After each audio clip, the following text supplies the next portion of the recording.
Bonjour à tous et bienvenue dans un nouvel épisode de Tales. Je suis avec Antoine. Bonjour tout le monde. Ça va Jean ? Bonjour Antoine. Bah ça va bien, écoute, on se retrouve. Alors oui, on est en retard. On peut le dire. Oui, on peut le dire. Nous sommes en retard. Ne nous jetez pas la pierre ou jetez-la, mais coup, soyez sympa. On enregistre l'épisode à peu près une semaine après la date normale de rendu, c'est-à-dire le 8 mai. Et il sortira. Bon, je pense qu'on va le lancer dans la semaine. Il y a des gens qui n'ont plus le temps. Il y a des gens qui ont des plannings chargés maintenant. Excuse-moi, Non, mais je comprends. Excuse-moi, même pas, en vrai, non, attends, je m'excuse pas, on est tous les deux responsables de ce retard. Je ne me sens pas l'unique responsable dans cette histoire. C'est vrai que nous sommes tous les deux responsables. Voilà, il se trouve que vous êtes sur une émission qui va jusqu'au bout de son concept et qui teste les jeux jusqu'au bout. On va vous chroniquer aujourd'hui un jeu qui nécessitait, on va dire, un setup particulier pour être testé dans de bonnes conditions. Nous l'avons fait au détriment du planning. Voilà ce qui s'est passé. C'est vrai, voilà, merci de remettre l'ordre dans ce... C'est terrible ce qui s'est passé. Maintenant que l'église est remise au milieu du village... Ouais. Antoine, quand la caravane passe, le chien aboie. T'en as d'autres comme ça aussi oui, où on les... ça. Mais la mienne était plus matchée mieux, je trouve, avec l'ambiance du jeu, tu vois. Oui, on aurait pu rester là. Ouais, on aurait pu. On aurait pu en rester là. Écoute, Antoine, peut-être, je sais pas, des petits pledges que t'as fait ces derniers temps. Ouais, alors des petits pledges. Attends, je regarde. Ah bah non, tout rien.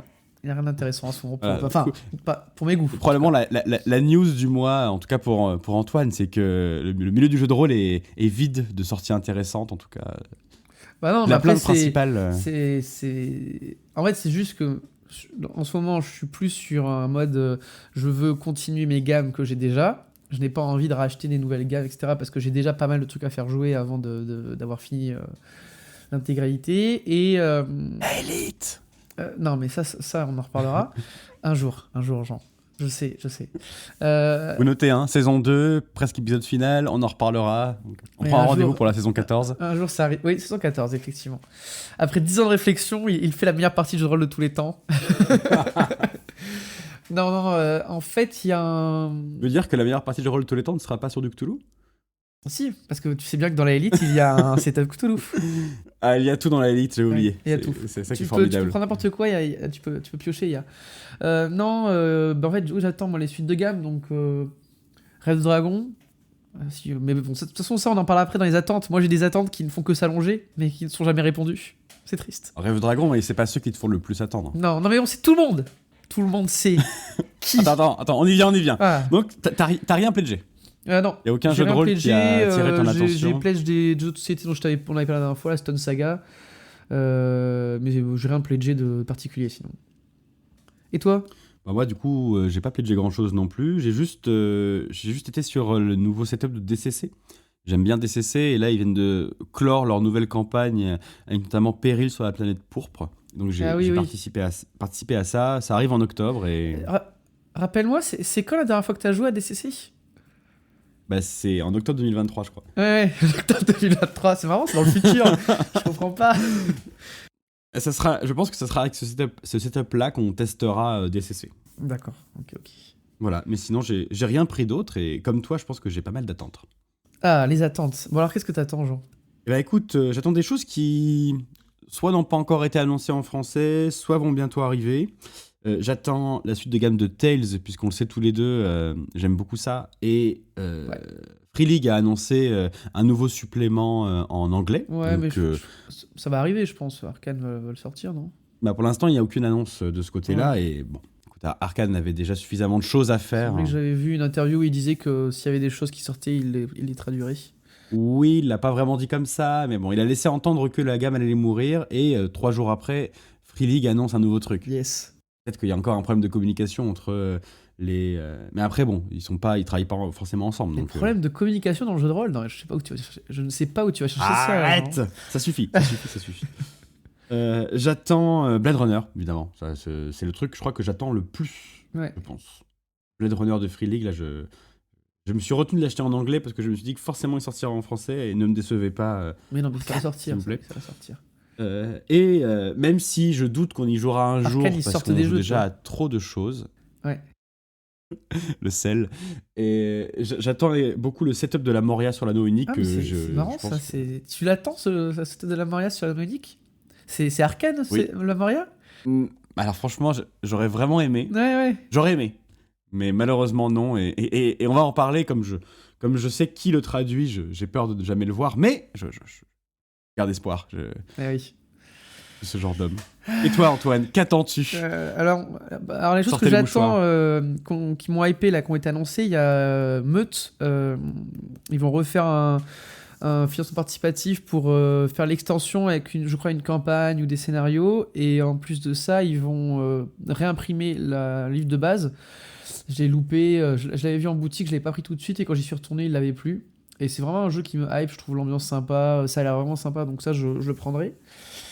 Et ensuite, ce qui me hype, on le sait, j'attends les suites de gamme. Alors, Est-ce que tu peux annoncer leur nom, s'il te plaît? Non, mais j'attends Il la paraît que suite si de jamais Red tu dis Dragon. 3 fois leur nom dans le miroir, ils apparaissent. Non, attends, d'abord, j'attends la suite de Red Dragon, donc la réédition des miroirs d'Intermédiane. Mais bon, ça, c'est Scriptarium. Ils avaient dit que ça prendrait du temps, donc. Mais ils ont annoncé qu'on aurait des nouvelles dans l'année, donc j'attends. Donc ça va être cool, ça. Ce qui serait incroyable, c'est qu'ils rééditent le coffret pendant la campagne participative. Mais je crois qu'à chaque fois qu'on en parle, tu le dis, ouais.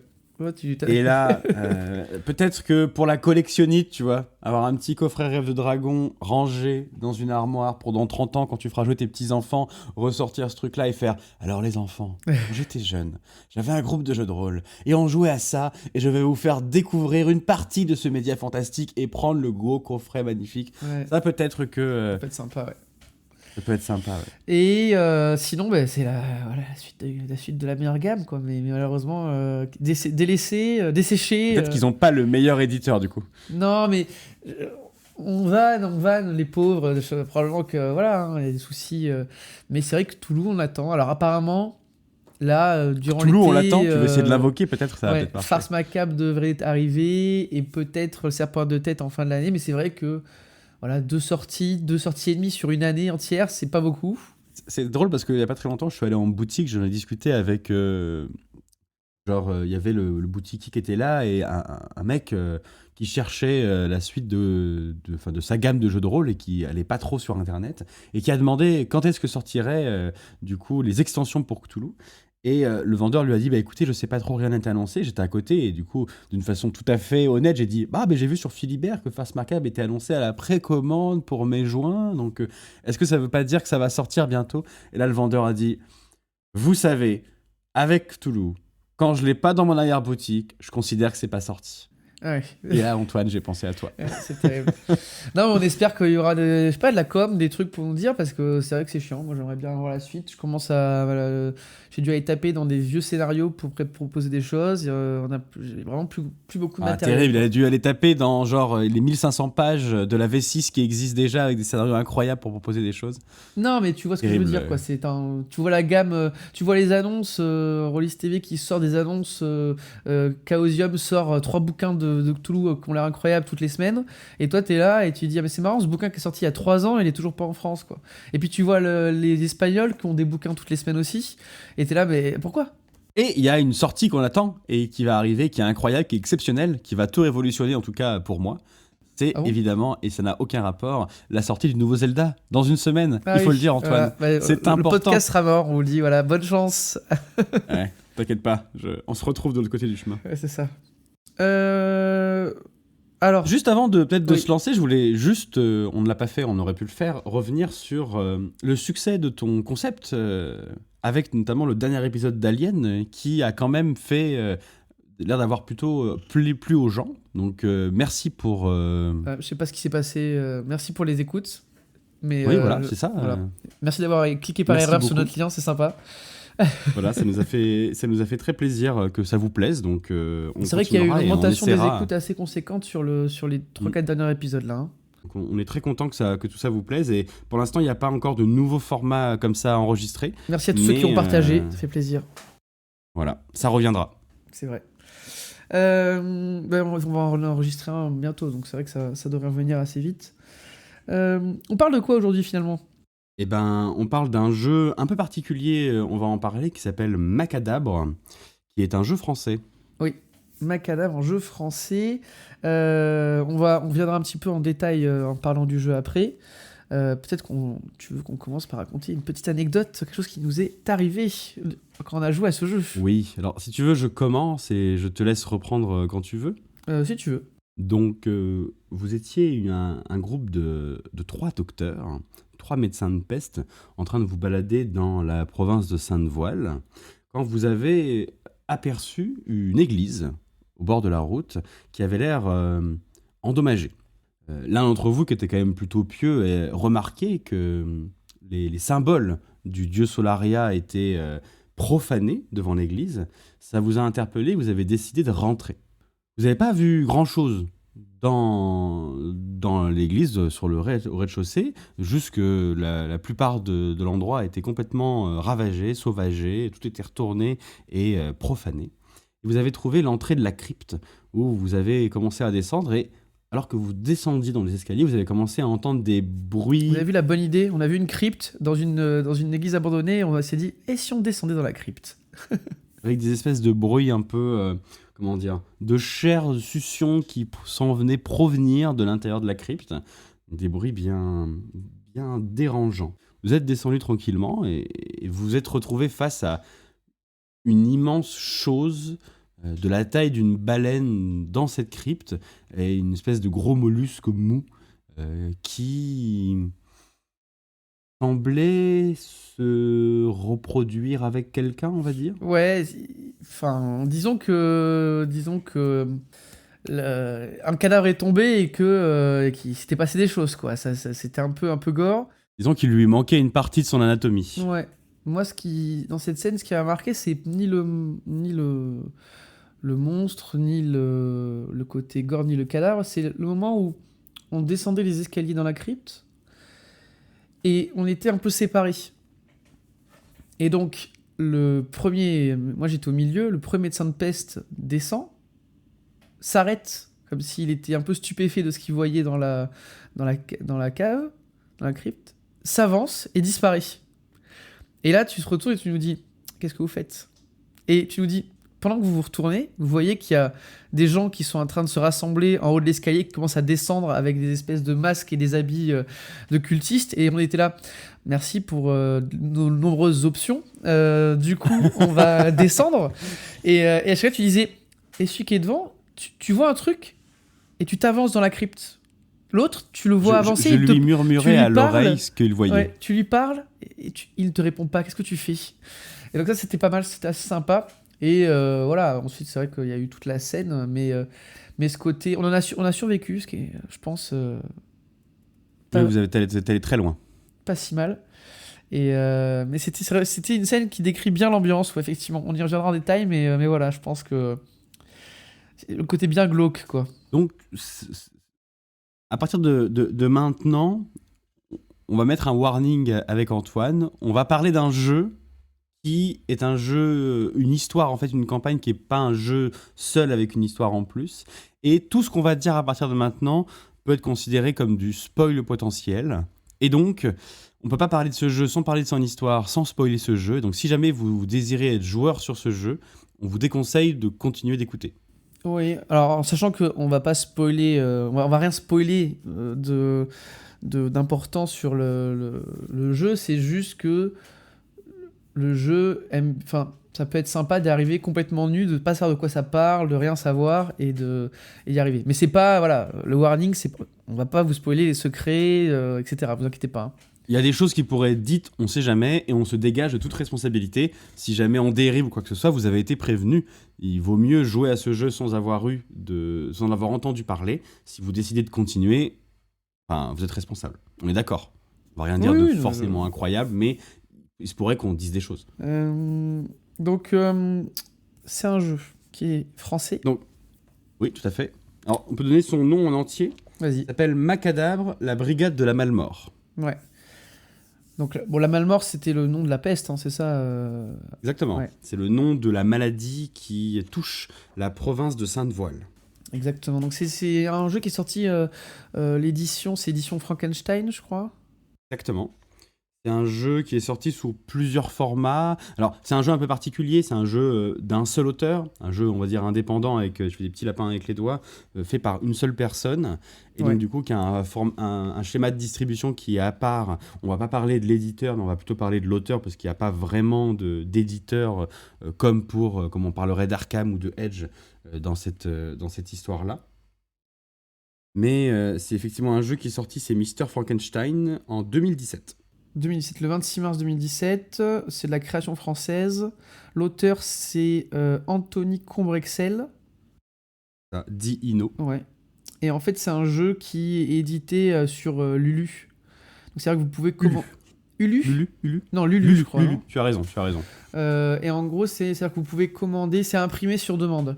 C'est les impressions sur demande. Donc vous pouvez le commander, Exactement. enfin on y reviendra, mais il y a différentes manières. C'est pas le premier jeu de l'auteur. Non, il y en a pas fait mal plusieurs. Alors toujours dans une thématique, on va dire, un peu sombre. Toujours dans un jeu un peu horreur, ouais. Donc il y a Channel Fear. Tout à fait. C'est un peu, pour faire simple, c'est un peu style Rec. C'est le film Rec, quoi. C'est un truc avec des caméras, etc. Il y a Conte de minuit, je crois, aussi. Et il y a surtout Patient 13, qui est Ah oui. assez connu, Ouais. qui est un jeu un peu particulier que j'espère te faire jouer un jour, mais qui est compliqué à mettre en place, je trouve, pour le faire correctement, ou qui est fait pour faire du 1v1. Ouais. Mais l'objectif, c'est de créer une histoire et un environnement qui correspondent à la personne à qui tu le fais jouer.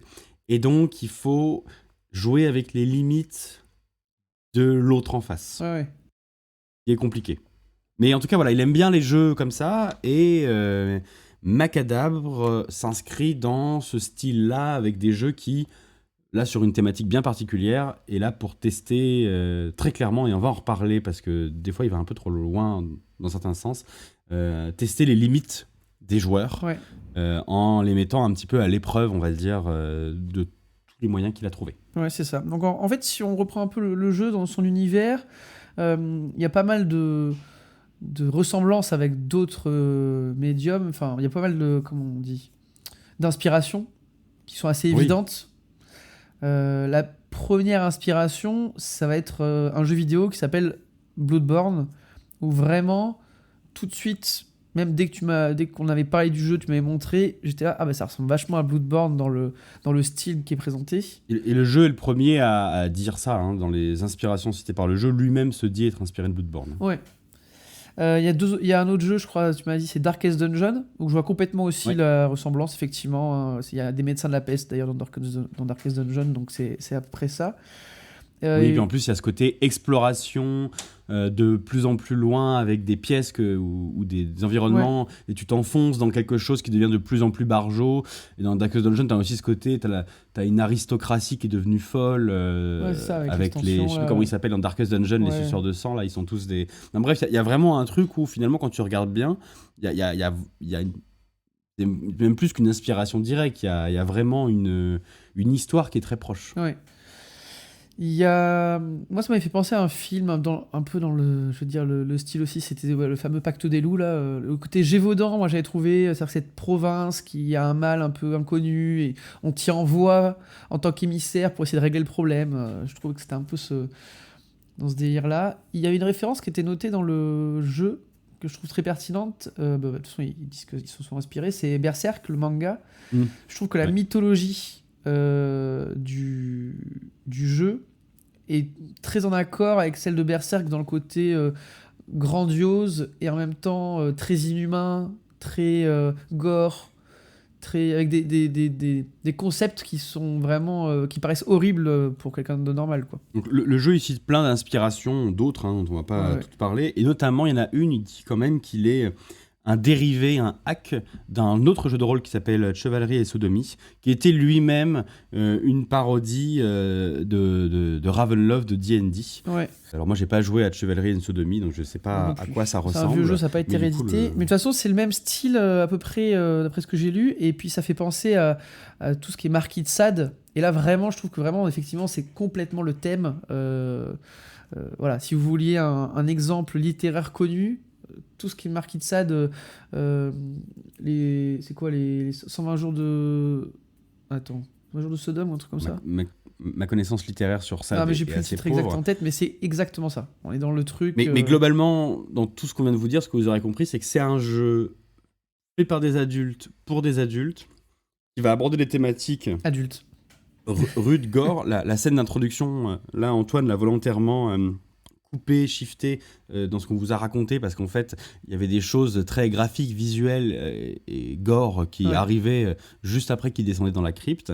Et tout le jeu est basé vraiment sur ça. Il y a vraiment, c'est une partie qui est très importante, très présente dans le jeu, et qui participe beaucoup au style d'horreur du jeu. Et donc, c'est un jeu, si vous voulez le faire jouer à vos joueurs, il va falloir très clairement aborder ce sujet-là avant de jouer, et tout de suite dire comment on aborde les choses. C'est même pas la peine d'espérer y jouer sans prévenir vos joueurs, hein, parce que nous on avait un thème, on disait c'est très gore sex en fait, mais je crois que le terme c'est porn gore peut-être, il y a un terme plus connu, mais c'est ça en fait, hein, c'est là que vraiment il y a ce côté torture porn, tu penses, toi, je pense. Torture porn, bon de toute façon on peut en faire plein des comme ça torture porn, c'est un mot qui est souvent utilisé genre pour les films à la Saw, Hostel, les trucs comme ça, où tu vas avoir 1h30 de sévices corporels dans tout genre, et du coup c'est genre du porno pour les gens qui aiment la torture, tu vois, il y a un côté torture porn, c'est un mot qui est très utilisé. Ah mais moi je voulais dire là vraiment c'est le côté porno, il y a quand même un côté sexuel qui est très mis en avant dans le jeu, hein. Oui, c'est vrai. Il y a le côté gore qui est associé à un côté voilà, donc c'est des thèmes, il faut être au courant. Et c'est on vous en avait parlé par exemple pour Berlin, le lust mord, tout ça, les crimes à caractère sexuel. Faut savoir que là c'est bien plus au-dessus en termes d'intensité que ce que peut être en Berlin ou dans du Cthulhu qui est plus suggéré. Là c'est pas suggéré des fois, c'est pas un décor là, c'est pas un décor, c'est le thème du jeu et t'es obligé de t'y confronter. Et il y a une dépravation ambiante partout dans toutes les voilà. Et t'es obligé de t'y intéresser pour comprendre ce qui se passe, t'es obligé d'y aller, tu peux pas le laisser loin, tu dois rentrer dedans et rentrer au contact du truc, voilà, ce qui est le principe du jeu, hein, de se mettre à l'épreuve. Je comprends bien. Faut aimer ça. Faut aimer se faire un petit peu de mal et rentrer en contact, se frotter avec ces thématiques-là. Ouais. Bon, est-ce que si vous ne présenterez pas le jeu là, une petite histoire Si, je vais vous présenter le jeu. Je vais lancer une petite musique d'ambiance qui va se lancer à peu près maintenant et...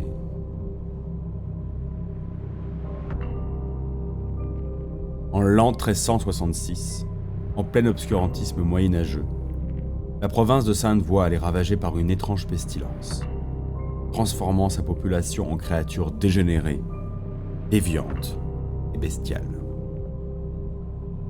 Si la province, pauvre et bien trop éloignée de la capitale, n'intéresse pas la couronne, la fuite de la population face à une épidémie en pleine propagation, les rumeurs d'une nouvelle religion se développant dans la région, l'anathème de l'église sur la cité fortifiée, dirigée par la sulfureuse comtesse, et l'absence de communication avec cette dernière contraignent le roi à mandater un collège de médecins de peste. Le but de cette brigade méprisée, éradiquer la source de cette malmort ou mourir en essayant.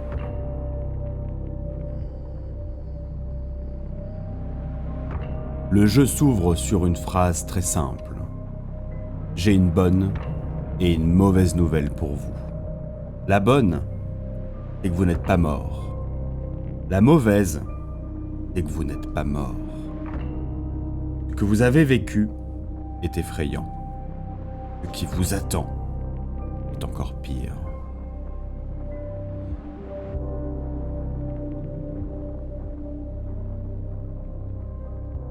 Eh bien écoute, super, ça a l'air vachement joyeux ce que tu nous as présenté, en tout cas j'ai hâte, j'ai vraiment hâte. Top, hein. On se retrouve là-bas du coup, hein. Bon, du coup, Antoine, donc moi j'étais maître du jeu sur Macadabre, toi tu étais joueur. J'étais comtesse, oui, tout à fait. Bon, on en reparlera dans le système des particularités du jeu, mais effectivement, j'étais la comtesse de Macadabre et tu étais joueur. Et est-ce que tu peux me dire qui on a joué? On joue des médecins de la peste, ou en tout cas des gens qui sont dans le milieu médical, voilà, parce qu'on peut jouer des cobayes, on y reviendra. Et on s'appelle tous docteurs. Donc moi, j'étais docteur Auguste, si tu veux tout savoir. Oui, tout à fait, entre vous. Parce que seuls les amis s'appellent par leur prénom et les amis ne sont pas les docteurs. Les docteurs ne sont pas les amis, ce sont des professionnels. Donc on joue des médecins de la peste mandatés pour aller découvrir et éradiquer le mal qui sévit dans la province de Sainte-Voile. La province de Sainte-Voile, oui, tout à fait. Alors les types de scénarios, on avait parlé un petit peu, je pense qu'on peut résumer en disant que c'est de l'enquête-exploration. Même niveau, parce que l'exploration est super importante. Et après, il y a du combat. C'est une campagne, hein. C'est pas... Alors ça peut peut-être se jouer en one shot si vous avez 8 heures devant vous et que vous y allez comme des bourrins. C'est peut-être possible. Mais c'est fait pour être joué comme une campagne. Oui, c'est ça. Il y a pas, même il y a pas vraiment de. On en reparlera de scénario à proprement parler, mais plutôt une carte sur laquelle le MJ a beaucoup d'éléments dessus et les joueurs explorent la carte et on découvre des choses qui vont leur aider à comprendre sur ce qui se passe dans la province de Sainte-Voile. Et pour finir, leur objectif initial, c'est d'aller voir la comtesse pour lui demander des comptes sur ce qui se passe sur cette maladie-là. Et donc, ben, c'est entre exploration, combat et enquête, mais c'est surtout un type de scénario un peu particulier qu'on n'avait pas encore trop rencontré, où c'est du Die and Retry. Le jeu s'en vante, se revendique de ça, puis avec Dark Souls surtout et Bloodborne, Dark Souls. Darkest Dungeon. Avec ce côté, en fait, vos joueurs vont mourir et parce qu'ils auront choisi un chemin particulier, découvert certaines choses, quand ils vont revenir sous la forme de nouveaux docteurs dans la province de Sainte-Voile, prendre d'autres chemins, prendre d'autres décisions avec ce qu'ils ont déjà vu sur les précédentes sessions. Et donc, ils vont recommencer en boucle, en fait, l'exploration d'une zone en passant par des chemins différents. Et donc, du coup, c'est pour ça que ça a un côté un peu particulier et il n'y a pas vraiment de scénario, ce qui est à la fois un point positif et en même temps Ouais. un point un peu négatif sur le jeu, Attention avec le en même difficile temps. à prendre en main. Ça peut... Attention. Hein. Oui, en ce moment, c'est compliqué. Donc, ouais, et puis il y a tout un système de corbeaux qui Bienvenue juste. En dans gros, il Tales, l'émission politique du Allez. jeu de rôle. Je suis avec Antoine. Parce qu'elle Alors, avait- monsieur Antoine, qu'est-ce qu'on en pense en ce moment? Non, on pense rien, on n'a pas envie de rentrer là-dedans. C'est toi qui as abordé le sujet. Non, c'était une vanne.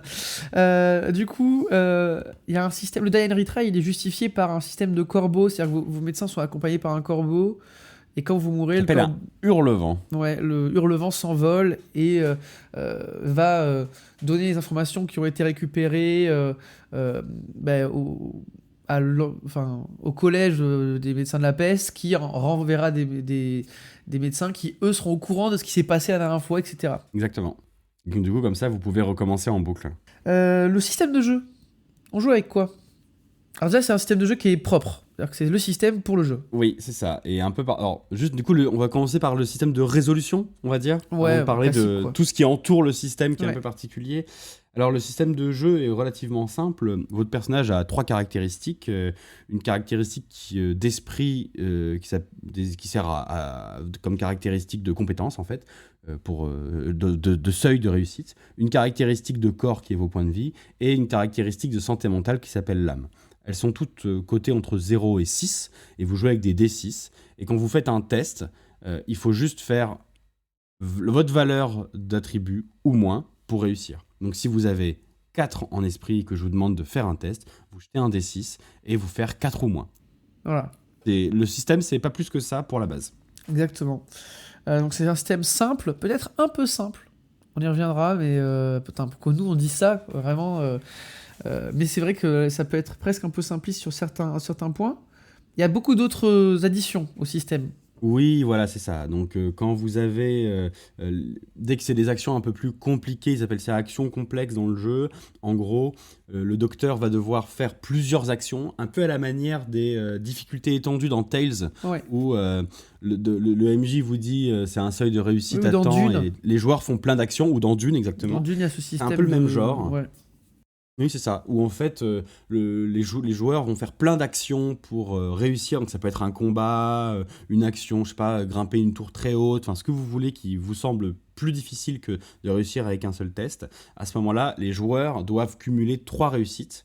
Enfin même un des joueurs doit cumuler 3 réussites, donc c'est pas le cumul de tous qui rend le truc difficile, pour réussir l'action, le combat, ce que vous voulez. Et ça, ils appellent ça action complexe. Et ce qui, du coup, est difficile pour les joueurs. Ouais. En plus de ça, vous avez un petit système de santé mentale où, lorsque vous le souhaitez, vous demandez à vos joueurs de faire un test de santé mentale, enfin, un test d'âme. Ils vont tous avoir une réaction, on va dire, quand ils supportent pas un événement qui s'appelle réaction au stress, qui va les paralyser globalement, les handicaper pour le reste de la scène. Ouais, ok. Et avec ça, vous avez la majorité du système du jeu, avec le twist de vous allez mourir très facilement. Et donc, la création de personnages, on en reparlera, est très rapide et elle est faite pour être refaite in-game si jamais un de vos joueurs meurt, et donc avoir le hurlevent qui vient raconter ce qui s'est passé, etc. Et pour le système de résolution, ça s'arrête là. Très bien. Il y a des petites atypies dans le système. Notamment, il y a, par exemple, on vous demande de jouer debout. Donc, c'est-à-dire que vous devez rester debout. C'est-à-dire que le maître du jeu il peut être debout aussi ou assis à une table. Et vous jouez debout. Vous ne pouvez pas vous asseoir. Si maître vous du jeu asseyez... La comtesse, pardon. Si vous asseyez, vous perdez un point de vie. En sachant que les points de vie, vous en avez entre 3 à 5 à peu près. Ouais, Le cobaye en a 6, c'est celui qu'on a le plus. Oui, voilà. Et donc, quand vous vous asseyez, vous devez donner cette pièce ou ce point de vie à la comtesse pour vous asseoir.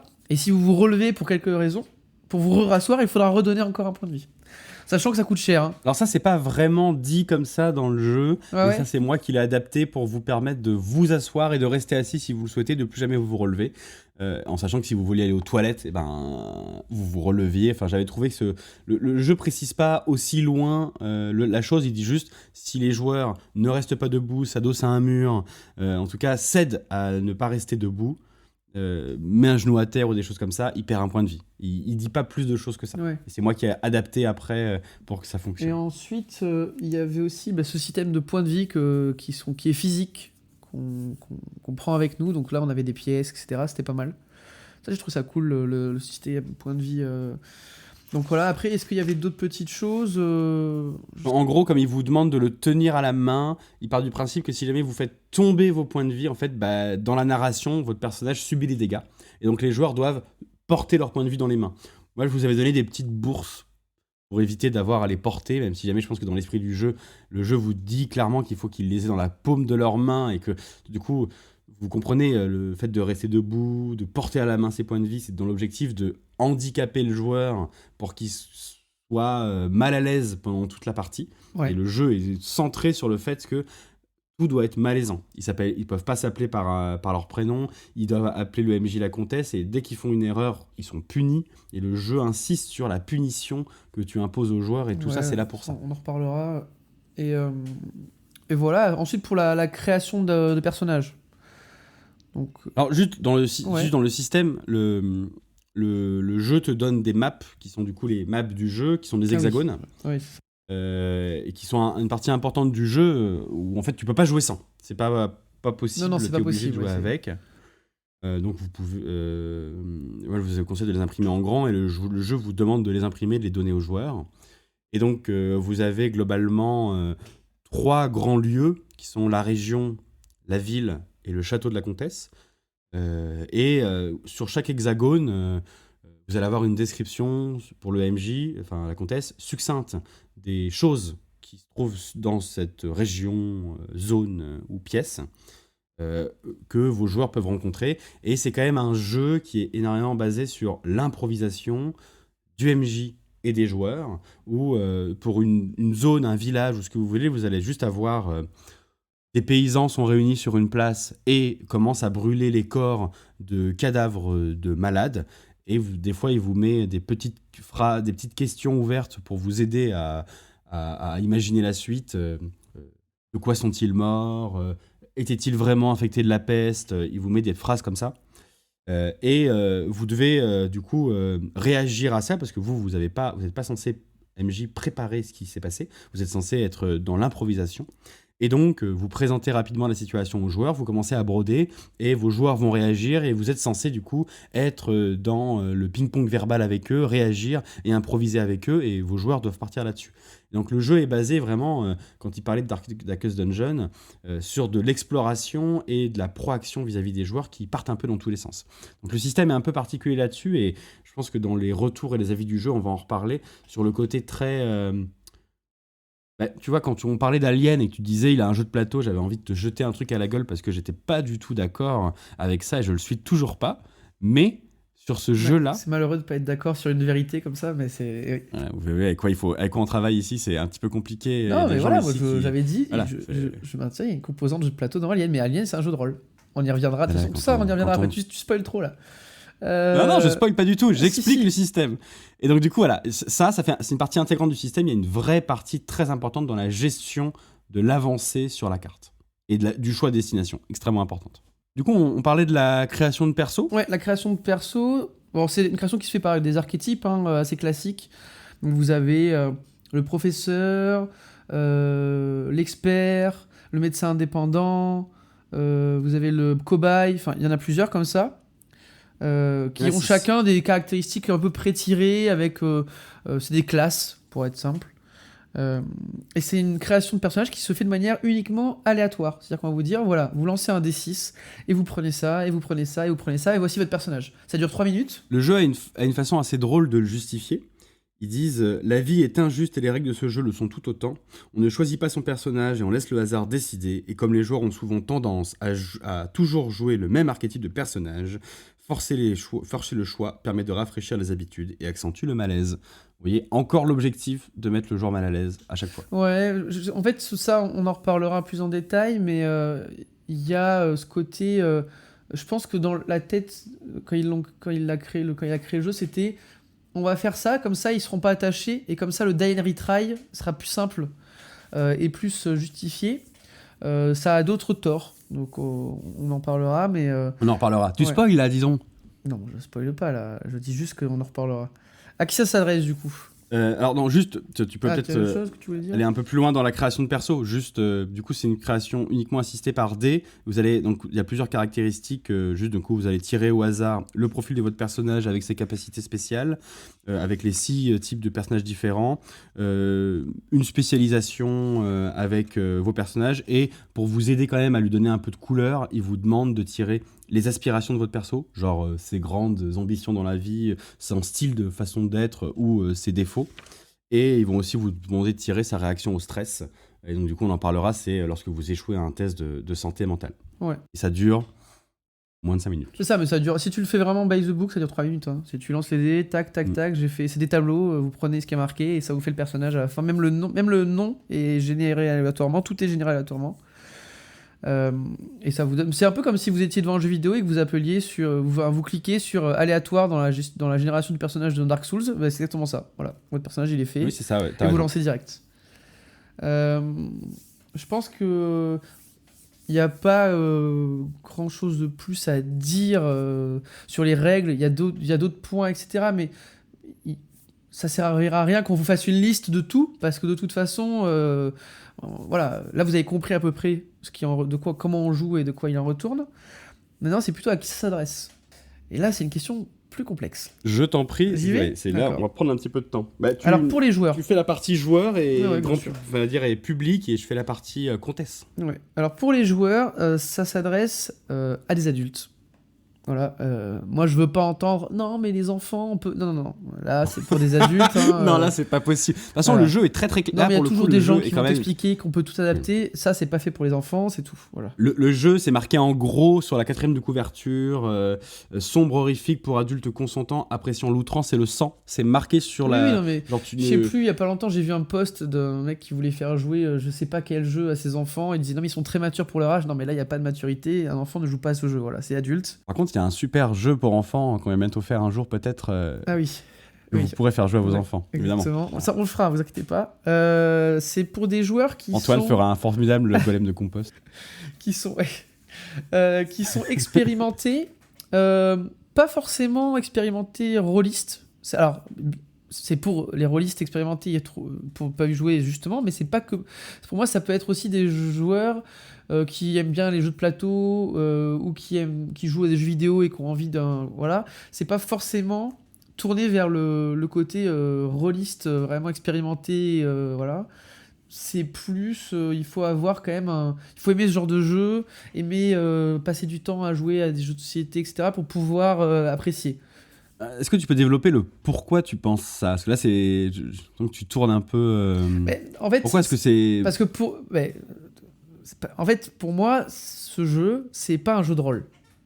C'est-à-dire que, voilà, ça rentre pas dans la catégorie jeu de rôle. Le pavé est lancé, la mare est prête à l'accueillir. Mais je vais développer dans la partie avis. Voilà, là, je ne veux pas tout développer maintenant. Mais le pavé est lancé, effectivement. La mare est vide. Et c'est pour finir, pour quels joueurs? C'est pour des joueurs qui sont à l'aise avec tout ce qui est gore-sex. Parce que il faut être à l'aise avec, il faut en avoir parlé, etc. Donc, ça, on vous l'a dit au début, mais vraiment, c'est important parce qu'il y a des scènes dans le jeu qui sont pas faites pour les gens qui sont sensibles là-dessus. Voilà. Je pense qu'on peut dire ça s'adresse à peu près à ça. Donc c'est quand même niche, hein, on va pas se le mentir, c'est pas pour tout le monde. Ouais, en fait, je vais faire la transition, on va dire, avec moi, mais c'est pas pour tout le monde à cause du thème, et je trouve que c'est pas pour tout le monde aussi à cause du système. Euh, c'est pas un mauvais système, même si des fois dans la partie avion on en parlera, mais il y a des choix que je trouve discutables, Ouais. que je trouvais sexy sur le papier, et une fois appliqués, je trouve que finalement ils sont Bah c'est chiant, hein, ils on vont peut le pas dire. assez On peut le loin. dire, Et c'est chiant. Voilà. moi, ma critique principale, en fait, c'est chiant, sauf si jamais ils avaient, enfin, si il avait trouvé un truc en plus. Et je trouve qu'il y a certains points qui sont inaboutis. Enfin, ça, c'est mon avis principal sur le jeu. Beaucoup de promesses et un sentiment de trop peu sur certaines choses. Mais on y reviendra sur la partie avis. Moi, je trouve que ça s'adresse à des gens, effectivement, faut aimer le style. Pouvait édulcorer le jeu, et nous on est c'est vrai que quand je vous l'ai fait jouer la partie extrêmement graphique, gore, sexuelle, présente, visuelle, j'ai essayé de l'atténuer, mais je voulais quand même qu'on ait une bonne impression de ce qu'était le jeu, et j'ai quand même fait certaines choses un peu particulières avec vous, mais j'ai atténué l'horreur et la partie gore sexe du jeu. Donc le jeu va encore plus loin, et c'est un des seuls jeux à la lecture où des fois je refermais le bouquin. Genre, j'étais écœuré. J'étais là en mode, bon, c'est bon, là, je finirai la préparation plus tard. J'ai plus envie d'aller plus loin dans la lecture du truc. Ouais. Donc, voilà, je suis pas particulièrement sensible, mais ce jeu et c'est l'objectif du jeu, donc il réussit très bien, hein, à vous écœurer sur plein de choses.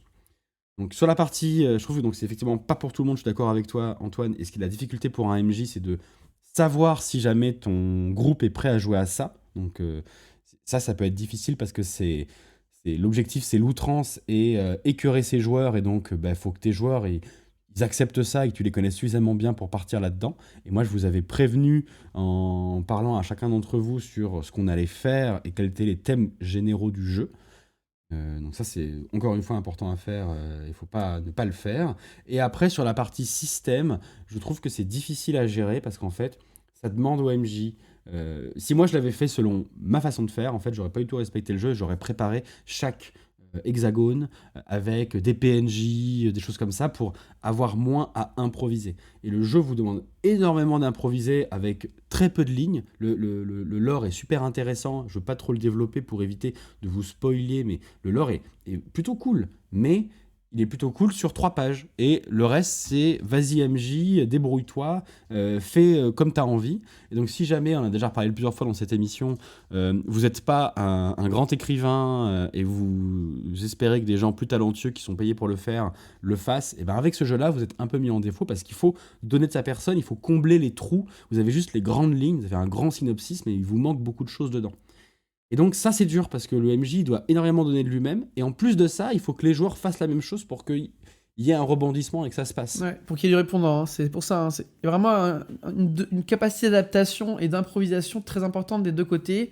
Et ça, faut quand même le souligner. C'est pour ça que c'est pas pour. On dit expérimenter, c'est pas pour les débutants, quoi. C'est ça, il faut que vos joueurs, c'est pas qu'ils doivent expérimenter, c'est très bien, mais je suis d'accord avec toi en disant que c'est pas forcément des joueurs et des MG expérimentés, c'est un type de personne particulier qui a une grosse capacité d'adaptation et d'improvisation pour rebondir sur tout et n'importe quoi. Et ça peut devenir, en fait, je pense, ma nuance, c'est que ça peut devenir un jeu de rôle pour des gens comme ça qui sont capables de faire du RP sur la base d'un synopsis qui tient sur un post-it. Mais pour tous les autres, et nous-mêmes, le commun des mortels, eh ben, ça devient plus difficile à faire parce que vous incarnez des personnages qui sont des coquilles vides. Le MJ a un contexte sur la région très général et après un contexte sur le lieu qu'ils sont en train d'explorer, les joueurs, qui tient sur un petit post-it. Et donc, tenir, il y a des gens qui disent qu'ils ont tenu des sessions entières sur 2 à 3 hexagones.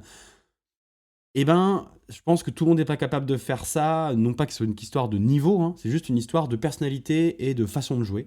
Et donc ce jeu-là, moi je comprends, je m'inscris dans ta critique du, peut-être dans la frontière de ce gros média qu'on appelle le jeu de rôle. Il est vraiment, effectivement, assez loin, parce qu'il en a tous les attributs, mais il y a des choses qui sont difficiles. Non, après voilà, je pense que ça aussi selon les sensibilités de chacun et la définition qu'a chacun de ce qu'il aime. Hein, mais, Tout à fait. Et voilà. Hein. Donc pour résumer, pour MJ très expérimenté, en tout cas très averti, ou alors un groupe de théâtre d'improvisation, je suis sûr qu'ils feront des merveilles avec ça. Oui, ça c'est sûr. Alors pour l'ambiance, des petites... Bon, c'est facile. Alors un bon point du jeu, d'abord, un très bon point. Le jeu a une playlist dispo dans le bouquin. le jeu propose une playlist, il y a un QR code dans bouquin qui vous mène directement à une playlist gratuite sur YouTube. Ça, c'est cool. Ça devrait être plus. Ouais, ça devrait être. Dans tous les jeux, ça devrait être ça. C'est trop bien, ça, je trouve. C'est vraiment. Pour avoir donné des idées, etc. Pour que. Genre, moi, j'aime bien que des fois, dans les scénarios, ils te disent bah, on a fait une petite playlist pour le scénario, on pense à ça, ça, ça. Je trouve que c'est vachement important. Et ça, j'aime beaucoup les jeux qui proposent des musiques ou des idées de musique que tu peux. Parce que. Enfin, moi, ça résonne bien avec ma façon de masteriser, quoi. Alors après, ça va te plaire, c'est globalement du Cryo Chamber. Donc, Ah oui, bah ça, c'est ma cam. t'es bro. Oui, voilà. Merci.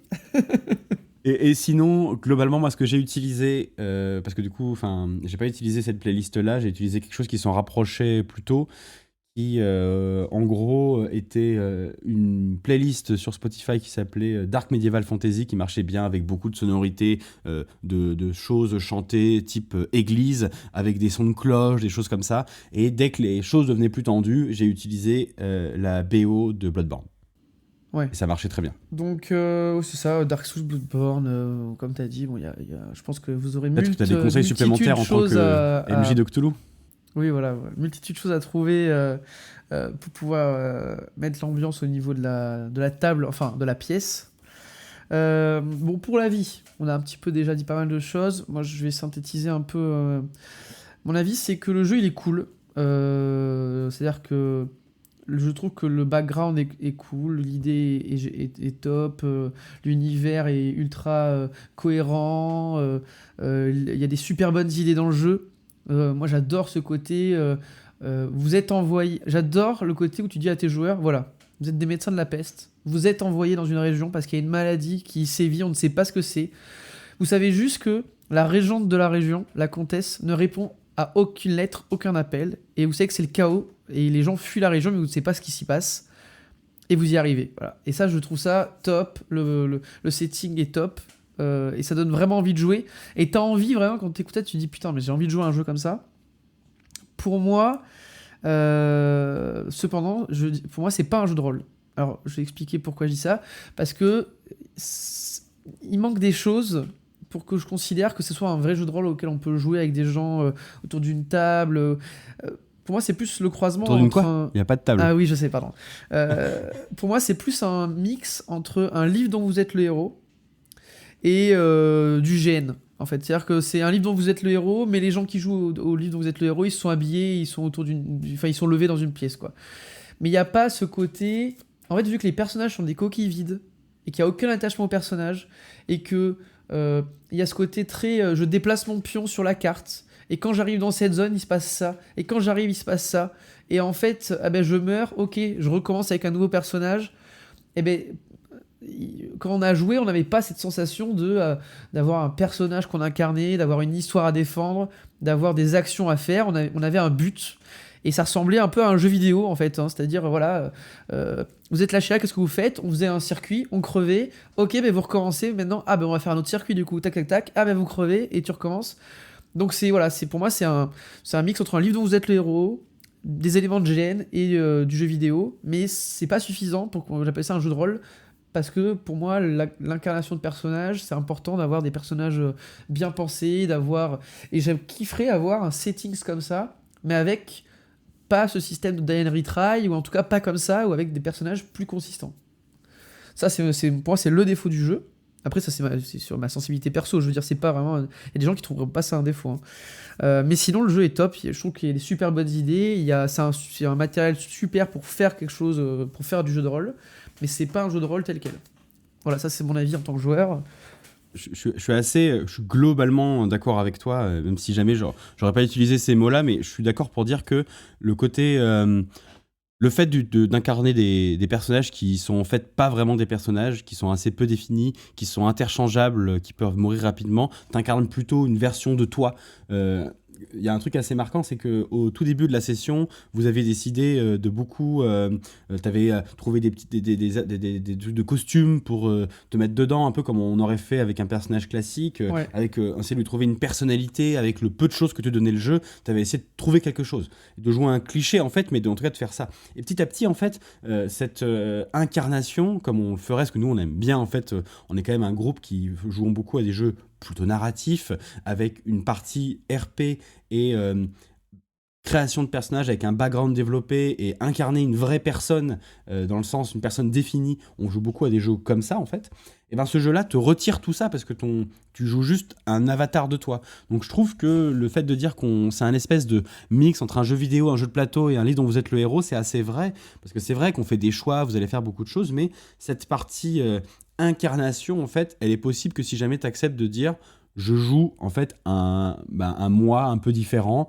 et du coup je vais pas incarner quelqu'un, je vais faire vraiment les choix que j'aurais fait Ouais. à sa place et pas l'inverse. Mais ça s'est vachement vu parce que le premier perso qu'on avait créé, tout le monde avait passé plus de temps, tu nous avais laissé créer un petit mini background, etc. Ouais. Donc c'était beaucoup plus facile au début. Et en fait, dès qu'il y en a qui sont morts et qui ont repris un perso, tout de suite t'as senti que c'était plus du tout la même chose, quoi. C'était en mode, ah ok, bon on avance, ok, on fait ça.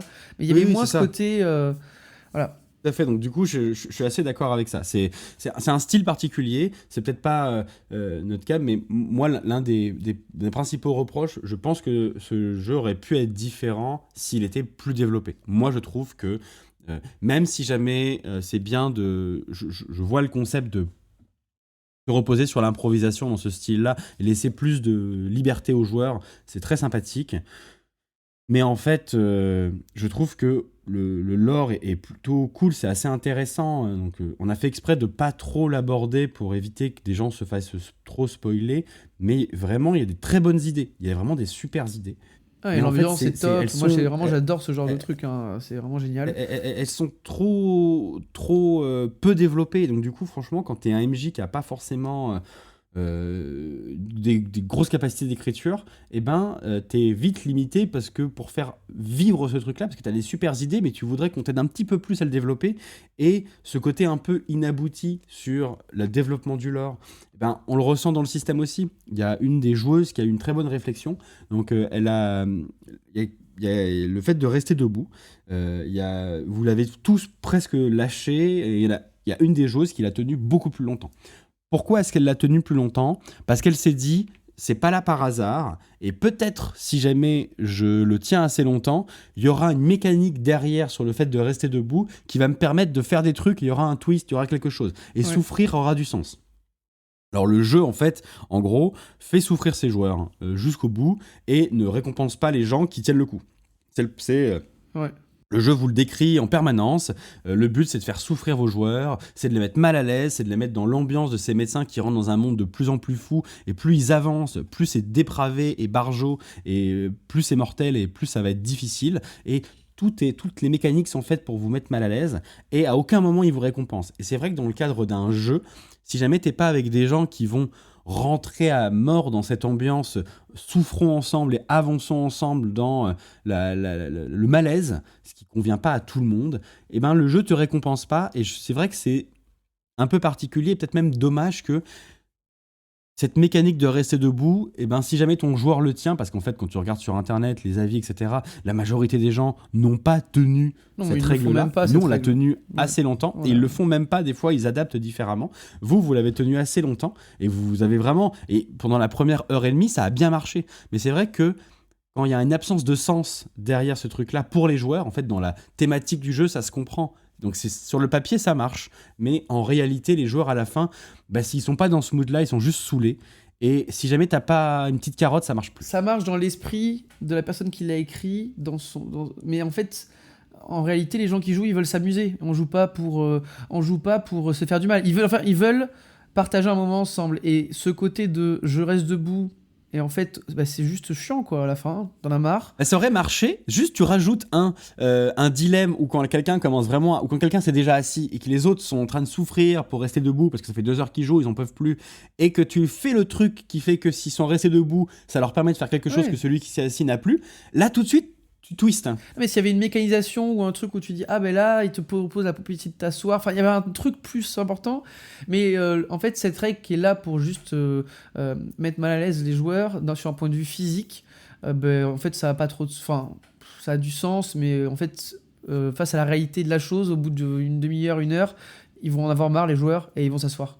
Et voilà. Ça c'est vrai que c'est un des partis pris du jeu que je trouve pas fou, mais bon, je vois la mécanique derrière, mais ça manque d'aboutissement dans la mécanique, je trouve. C'est ça. Et moi, je trouve. Et en fait, il y a plein de petits points comme ça qui vont manquer d'un peu plus pour rendre le truc vraiment cool. Et donc, du coup, tu auras envie de le prendre et de dire, ok, je vais essayer de trouver la mécanique supplémentaire. Tu as envie de le compléter, en fait. Moi, quand j'ai lu ce truc-là, je me suis dit, ah, j'ai envie de le compléter et, C'est et probablement ce d'aller qui un était peu plus attendu, loin. hein, Et d'ailleurs.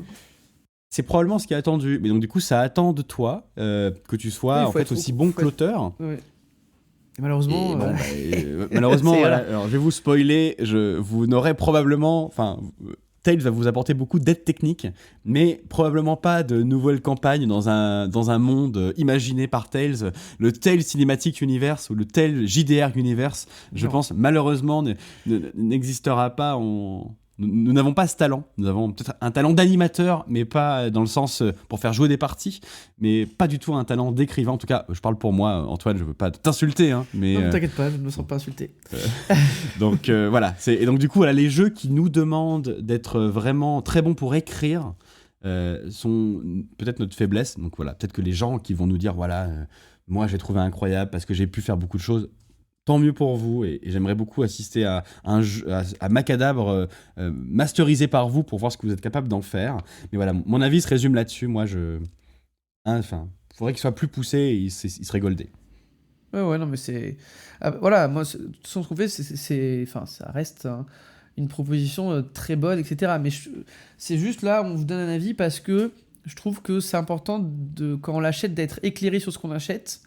Et des fois, quand tu lis le résumé Philibert ou des choses comme ça, c'est pas évident que ça va te demander, enfin, que tout ça rentre compte. C'est pas si simple, c'est pas en mode. T'as tout à fait raison. Ouais, t'as trop raison. Le Philibert, il te laissait l'impression. En fait, il te donnait la promesse du jeu sans te dire que pour qu'elle soit tenue, il faut que le MJ fasse des choses Oui, non, particulières et des capacités particulières et que tes joueurs aient les mêmes capacités. Et juste un petit dernier point sur l'ambiance. On revient sur le gore sexe. Des fois, c'est très poussé, trop poussé. Ça dépend des sensibilités. Perso, je trouve que c'était un peu too much des fois et c'était un peu. C'est des thèmes qui peuvent être durs à aborder et je trouve que là, alors c'est abordé de manière intelligente parce qu'il y a un détachement très important parce que vu qu'il y a cette maladie, etc., ça justifie la dépravation. Mais ça peut être assez graphique, donc quand même faites attention quoi. Ça peut vite déraper quoi. Le fait qu'il laisse une grosse part à l'improvisation fait qu'il te décrit une scène globale. Et en fait, les joueurs en font ce qu'ils veulent. Le MJ en fait ce qu'il veut. Et donc, en fait, forcément, normalement, sauf quand tu joues en club, tu connais un peu les gens avec qui tu joues. Et donc, ça te permet d'adapter. Ouais. C'est ce que j'ai fait. Genre, j'ai adapté à ma table en me disant, enfin, du coup, à ma pièce, en disant, je vais pas aller si loin que ça, ou ça, je peux y aller parce que je sais que cette scène-là, ça va aller. Vous allez, les limites poussées, ça va aller. Par exemple, la scène de l'église qu'on a décrit au début, qu'on ne vous a pas décrit en entier, je savais que là, je pouvais y aller et que c'était des limites acceptables pour vous, qui allaient vous mettre mal à l'aise, mais ça allait versus d'autres scènes que j'ai juste ignorées parce que ça allait aller trop loin. Ouais, un dernier petit conseil, moi vraiment j'avais vu ce truc-là de me dire, un peu comme tu sais Game of Thrones avec Fire Tigre, ils ont fait un épisode où ils sont dans un bureau de police là, comment il s'appelle? Justice, je crois, Gore Justice là. Ce système de en fait vous êtes dans une pièce, vous pouvez mettre des chaises un peu partout, pas de table au centre, et sur un bureau dans la pièce vous foutez les cartes. Ça peut être cool, comme ça les joueurs se déplacent, se lèvent, bougent dans la pièce. Et si vous pouvez vous permettre de faire ça, je pense que c'est une bonne alternative parce que le fait d'être debout a quand même apporté des choses positives, notamment dans le roleplay, des fois on joue les scènes, etc. Et le fait de jouer sans table. Je pense que c'est un jeu qui vraiment se prête bien au jeu sans table. Donc voilà, ça c'était mes petits two cents pour. On essaye, enfin moi j'essaye beaucoup de me lever pendant les parties de jeux de rôle, mais des fois j'oublie et on reste assis pendant 2 heures. Et ce jeu m'a fait beaucoup plus rentrer en contact avec vous, venir près de vous. Il y a un moment où on a mimé une scène de combat. Genre je crois pas qu'on ait déjà autant mimé où tu sais tu m'as dit je mets ma lame sous sa gorge et tu as mis ta main sous ma gorge comme si tu le mimais. J'ai attrapé ta chemise. Enfin il y avait un côté on était presque dans le théâtre en mode Ouais, mime ça, c'était cool. on jouait. Donc, ouais.